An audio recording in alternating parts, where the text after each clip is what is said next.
Jakarta, 17 Agustus 1945, atas nama bangsa Indonesia, Soekarno Hatta.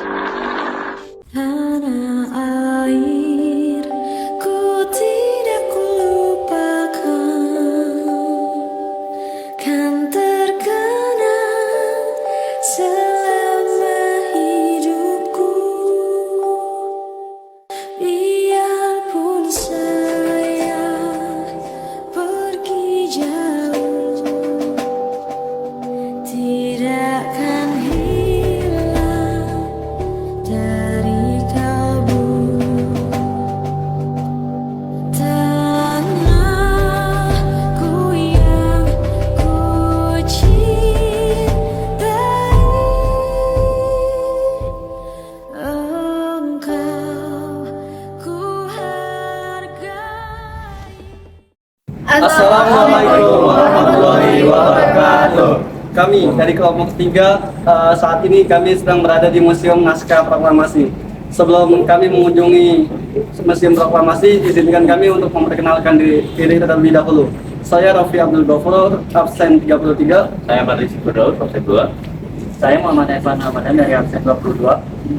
Saya Dian Ramadhani Zahra, absen 9. Saya Tarif Rafiasari, absen 15. Saya Jessica Yunisari, absen 7. Dan 2 orang di sini, Raina dan juga Asmir. Iya. Jadi ikutin terus guys. Dadah. Ada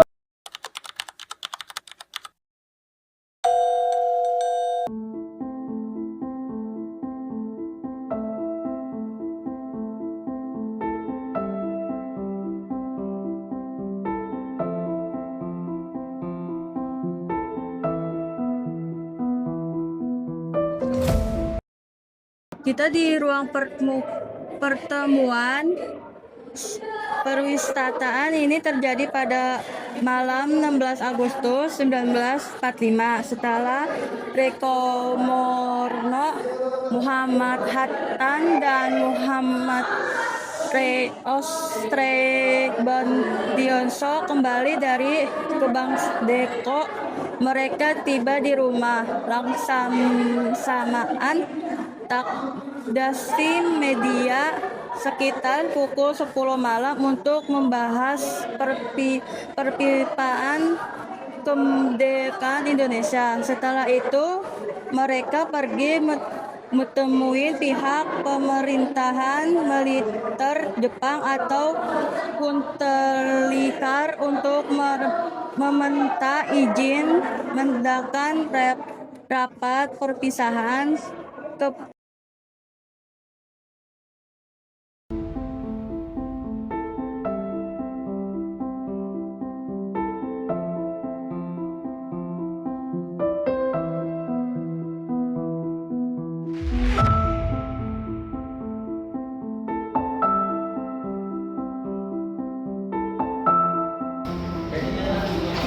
Kita terlalu saja guys ya.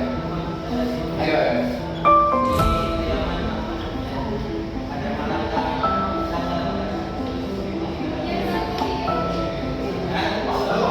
Halo teman-teman.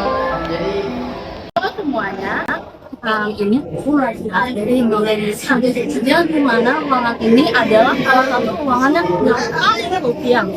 Di dalam ruangan ini dulu berkumpul berbagai meja matematik. Nah, di meja oval ini menjadi saksi kunci sejarah, yang dimana pada dini hari tanggal 7 Agustus 1945 dia akan menjadi inilah tokoh utama kita sedang memberikan video proklamasi kemerdekaan Indonesia. Yaitu seperti yang disampaikan karena di sini adalah Soekarno Hatta, dan ini ada Bung Karno, dan di sebelah sana ada Ahmad Sudarso. Ketiga tokoh ini meneliti satu kata sebelum dikatakan oleh semua tokoh yang akan melihat untuk proses proklamasi itu yang jauh diperlihatkan keesokan hari.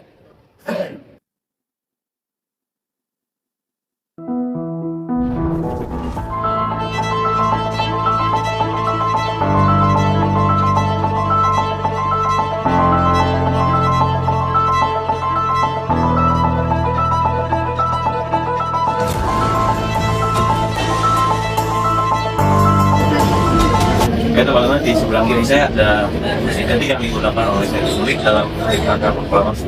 Jadi kisahnya mesin ketik ini dipinjam oleh beliau memetik Naskah Proklamasi dari perwira Angkatan Laut Nanti Jerman. Karena alasan peminjamannya Laksamana Enda ini dia hanya memiliki mesin tik yang berurut kanji. Oleh karena itu dia menjadi pinjaman mesin tik yang berurut Latin atau berurutnya biasa.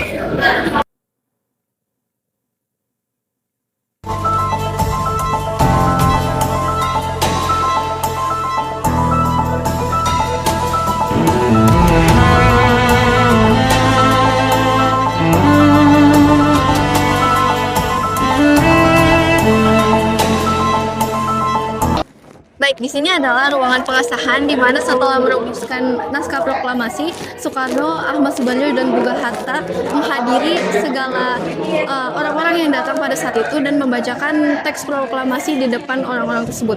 Orang-orang tersebut terdiri dari anggota PPKI, golongan muda dan golongan tua, di mana setelah membacakan hal tersebut, Soekarno menyatakan pertanyaan seperti apakah saudara setuju dengan proklamasi ini, dan berbagai kerumunan menjawab mayoritas setuju.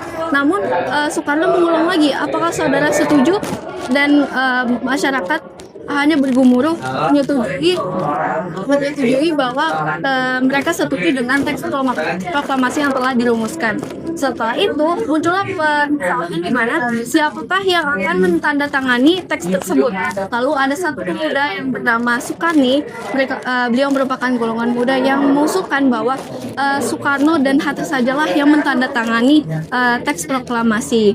Mengapa tidak semua anggota PPKI menandatangani teks proklamasi? Karena khawatirkan jika semua anggota PPKI mayoritas yang saat itu hadir menandatangani proklamasi, maka bisa dikatakan kemerdekaan atau teks proklamasi ini adalah buatan Jepang, dan sehingga kemerdekaan yang dihasilkan oleh Indonesia merupakan pemberian Jepang.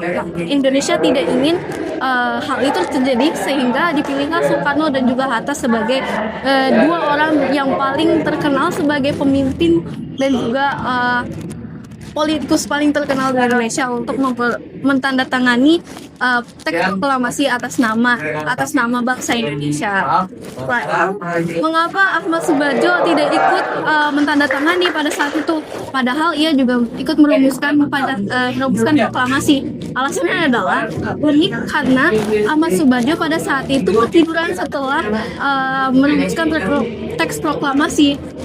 Sekitar pukul 3 dini hari beliau pulang ke rumahnya dan sempat dijemput oleh seseorang untuk kembali agar bersama-sama bisa membacakan teks proklamasi. Namun beliau mengirimkan surat untuk membacakan saja tanpa dirinya ada di sana. Seperti itu. Jadi ini adalah bunker rahasia peninggalan zaman Belanda. Bentuknya tuh kayak ruang bawah tanah, ukurannya sekitar 5 kali 3 meter, dan suasananya tuh gelap dan lembab, apalagi kemarin hujan. Di dalamnya ada ventilasi udara sama lorong yang kecil gitu, katanya buat jalur rahasia untuk kabur pada saat keadaan darurat. Bunker ini juga dulunya jadi bagian dari sistem keamanan rumah untuk melindungi para pejabat dari serangan perang.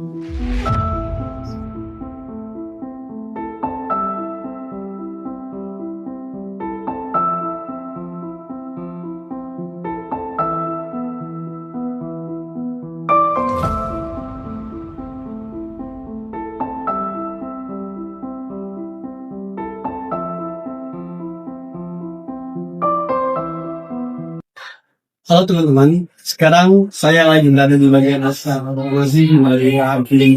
Jadi singkat cerita, naskah proklamasi ini adalah teks penandai lahirnya negara Indonesia pada tanggal 15 Agustus 1945. Teks ini dirumuskan pada tanggal 15 Agustus 1945 untuk merupakan namanya pada Simaya oleh 3 tokoh utama, yaitu Soekarno, Muhammad Hatta, dan Ahmad Subarjo. Setelah dituliskan, teks ini kemudian diketik oleh penyidik agar rapi dan siap dibacakan. Isi naskah proklamasi sebenarnya singkat, tapi maknanya sangat besar.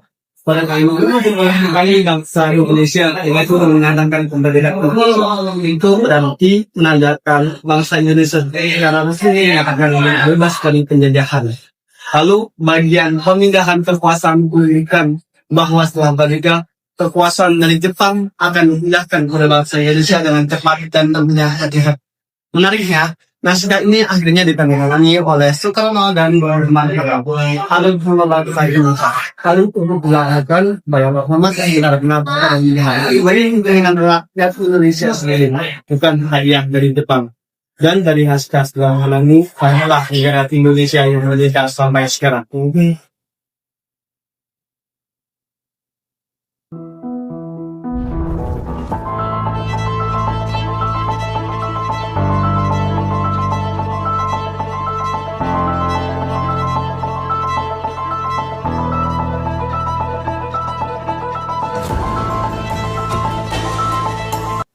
Museum Perumusan Naskah Proklamasi adalah monumen bersejarah tempat naskah proklamasi kemerdekaan Indonesia disusun terletak di Jalan Imam Bonjol nomor 1 Menteng Jakarta Pusat. Museum ini menempati bekas kediaman Laksamana Muda Tadashi Maeda, seorang perwira tinggi Angkatan Laut Jepang yang bersimpati pada perjuangan bangsa Indonesia.